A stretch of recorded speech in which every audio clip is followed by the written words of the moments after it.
continued petition this evening for the SAT Development LLC. Mr. Kelly, would you like to? As you may recall, when we finished last session, we had mentioned that there were some residents who wished to speak in favor of this petition, this application, and there are a few here, so we'd like to have them be able to say a few brief words.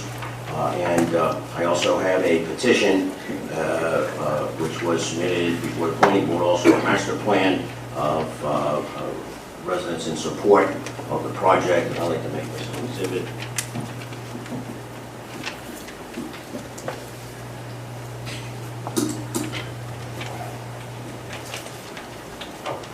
You guys know where we stand on the exhibits? I do. One moment. I believe it's 8, so this would be number 9. Thank you.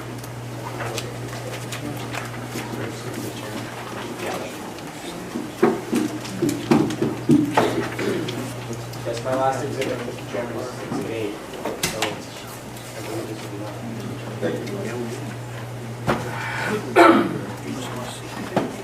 Mr. Kelly, is this the original here that you want me to keep in mind?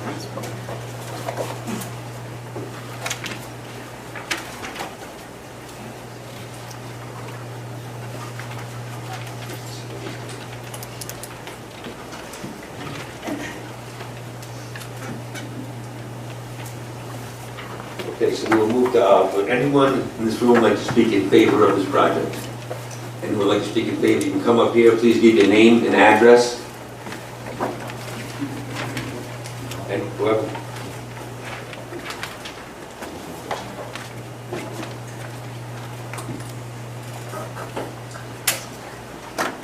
Hi, Gina McDonald, 180 Ferry Road.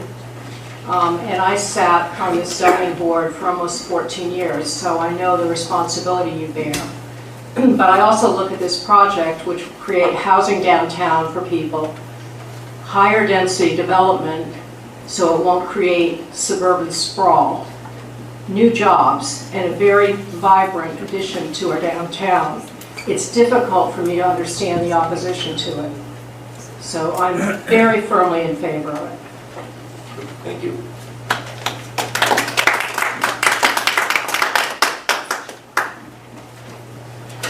Good evening, David Gertin, 58 Constitution. G-U-E-R-T-I-N. Excuse me, Mr. Chairman. Yes, sir. I don't think cross-examination of the speakers is allowed. I think that's only of expert witnesses. But I think we are allowed to suggest a question be asked by the chairman of the board.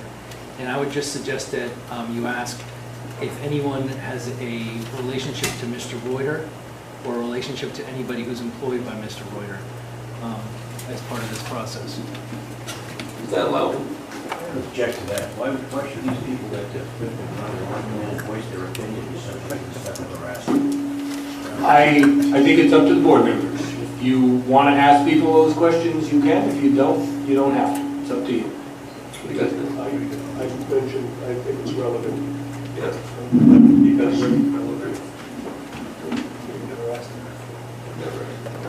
I guess the only thing is I would also suggest you ask the same question of people who speak in opposition if they have any connection to it would be around the... It would be all over. Okay. What do you guys think, yes? Then let me start again. Okay. So we're gonna say that we want to do this now, correct? This is what we decided. We have multiple. Yes, I think the record should reflect that from the nodding of heads of the zoning board members, that seemed to be the consensus, that you were going to ask people if they had any affiliation with the parties, both the people speaking in favor and opposed. So when you come up to the podium, you can also state that, yes, sir, correct? Right. If you have some relationship to Mr. Reuter, if you're speaking in favor and you have some relationship to Mr. Reuter or his entities, please say that. And if you're coming up in opposition and you have any relationship to Mr. McGilvory's clients, I understand they're corporate clients, but there are people behind them, and if there's any relationship or connection or business interest with those objectors, then that should be stated as well. The term relationship, talking about business relationship? They happen to know him, had coffee with him or something like that?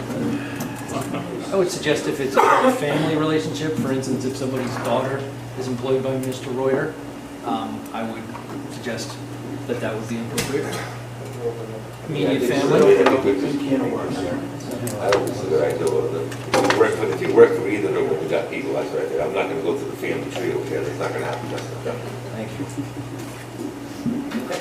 So let's go forward. I mean, let's say if you're a sister or his brother, I think that should be good. Let that be done. How about a daughter? May I start again? Sure. I'm David Gurton, 58 Constitution.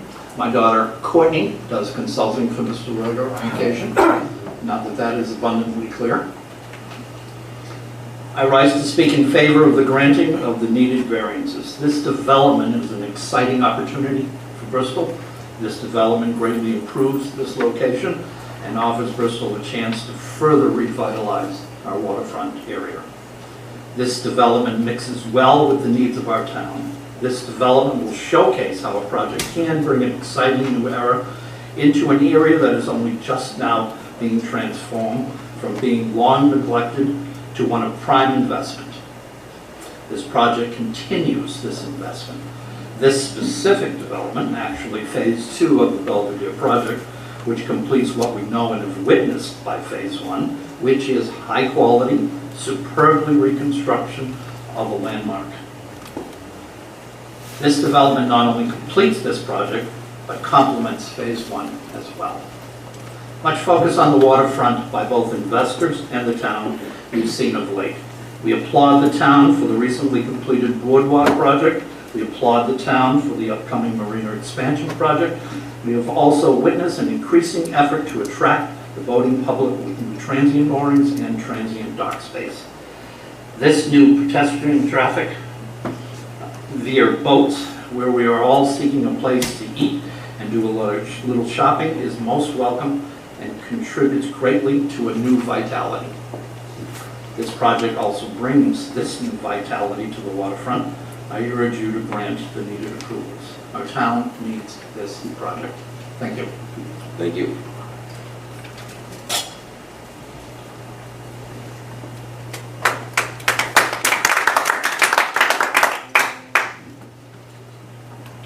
I'm James Holland. I live at 36 Basswood Drive, and just wanted to, off the cuff, say a few things tonight. Past Commodore of the Bristol Yacht Club, been involved with all that redo over there, and spent 20 years working down at the American Tourister building, and have been familiar with what they've been doing. Seems to me that that kind of development, which I'm sure they had to get some variances, having been in that building for that many years, is turning out very well for that waterfront. That property along there is coming along very nicely. My son just bought a house down there, tenement house, and that seems to be a very viable financial situation for that town. I understand also the historical aspects of Bristol. My daughter lives over at 56 Church Street, very old home, front black house. And we need to maintain that. That has to continue in this town. That's one of the key aspects of Bristol. However, down on the waterfront, we have a lot of buildings down there that are in variance. And density as well. And if you want to have to track that money in, like they did up in Warren, you're going to have to make a few variances. I understand a lot of control, don't want to get crazy. I've seen some pictures, looks good. I think it's going to be a big enhancement to that waterfront. We have lots of visiting yachtsmen coming into town. They spend a lot of time down on the waterfront. And that corner particularly looks like it's prime for some kind of development. And it doesn't seem to me like the variances are that large. Especially the density part of it. They have to make money. Otherwise, you're just not going to get the dollars in. I don't know anyone who's doing it, but I'm sure he's been working really hard to try to get those dollars, as they did down in Warren. So that's all I wanted to say.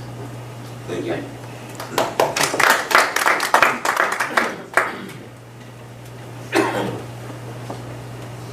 Good evening. Good evening. My name is Lynn Shaw. I live at 12 Carroll Ave in Bristol, and I've been a resident here in Bristol for 27 years. I actually grew up in the next town over in Warren. I also own a retail store for the last 11 years down on the corner of Thames and State, Harbor Bath and Body. I would look out at the Belvedere property daily and hope that at one point a project like this would be proposed so that I wouldn't have to look at that empty lot. That is the opening to the waterfront. That's where most of the people that do come to downtown Bristol, the first place they walk is to the State Street dock and they come here because of the waterfront. As a local business owner, when I talk to many other local business owners, there's a lot of support for this project.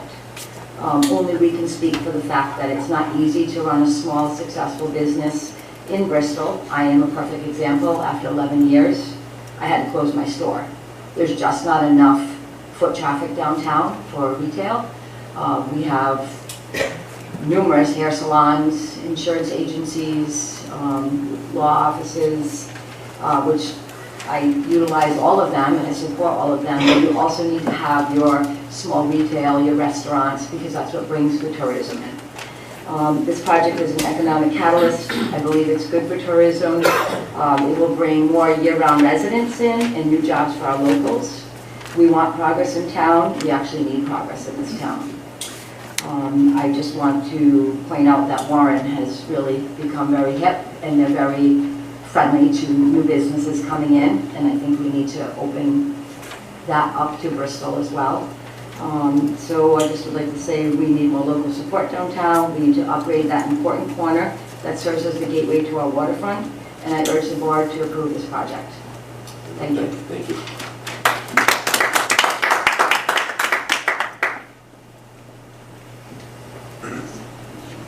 Hello, my name is Courtney Gurton. I live at 54 Charles Street in Bristol, Rhode Island.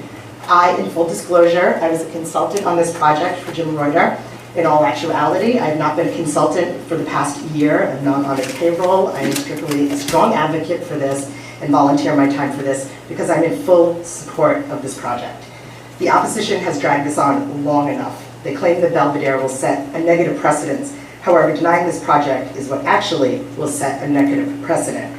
Mr. Reuter, in my opinion, has demonstrated his commitment to this town. He turned the old Harriet Bradford and carriage house on John Street, which were complete rights, dilapidated, into beautifully restored residential buildings and made many infrastructure improvements along the way.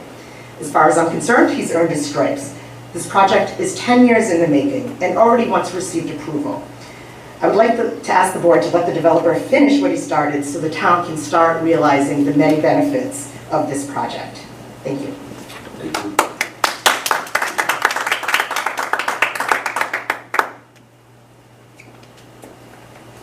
Good evening. My name is Waterman Brown. I'm not related to Jim Reuter at all. I'm the business director at Hope in Maine. I basically just want to tell you a little bit about Hope in Maine.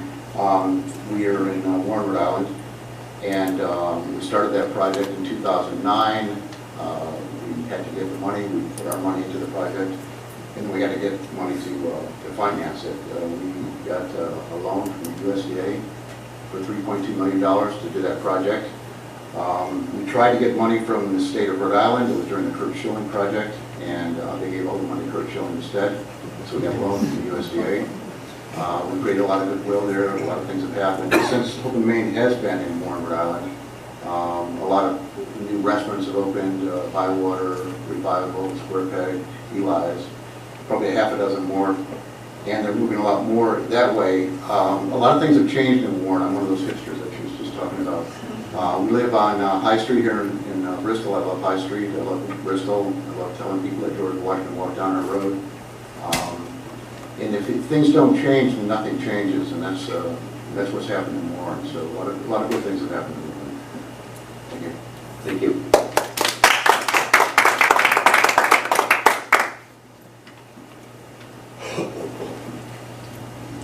Okay, would anyone else like to speak in favor?